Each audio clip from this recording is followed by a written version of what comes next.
ముంజేతి కంకణానికి అద్దమేలా అన్నట్టుగా జగమెరిగిన బ్రాహ్మడికి జందమేలా అన్నట్టుగా నిత్యం ప్రజల కోసం పాటుపడే, ప్రజల కోసం తపించే, పార్టీ కోసం తపించేటువంటి కిషన్ రెడ్డి గారు అదంతా నాయకులుగా, కార్యకర్తలుగా, సమాజ శ్రేయస్సు కోరే విజ్ఞులుగా ప్రజల వద్దకు తీసుకుపోయే బాధ్యత మీ చేతుల్లో ఉంది, మీ భుజాల మీద ఉందని చెప్పి ఈ సందర్భంగా నేను మనవి చేస్తా ఉన్నాను. నాకు 3 సంవత్సరాలుగా అతి దగ్గర చూసే అవకాశం వచ్చింది. నేను వారిని ఎప్పుడు అంటా, ఇంత టెన్షన్ తో మనిషి కొనసాగకూడదు కిషన్ రెడ్డి గారు.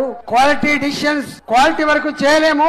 రాత్రి పూట 12 గంటల దాకా మళ్ళా మీటింగ్ లో ఉన్నావు, మళ్ళీ 1 గంట ఫ్లైట్ లో వస్తున్నావు, మళ్ళీ 6 గంటకే పోతా ఉన్నావు. భారతదేశానికి 7 రాష్ట్రాలు, అవి సెవెన్ సిస్టర్ స్టేట్స్ అంటారు. ప్రశాంతత లేకుండే, అభివృద్ధి లేకుండే, ప్రతి నిత్యం అల్ల కల్లోలంగా ఉండేటువంటి ఆ రాష్ట్రాల్లో మోడీ గారు వచ్చిన తర్వాత కిషన్ రెడ్డి గారికి ఆ 7 రాష్ట్రాల బాధ్యతలు అప్పచెప్పిన తర్వాత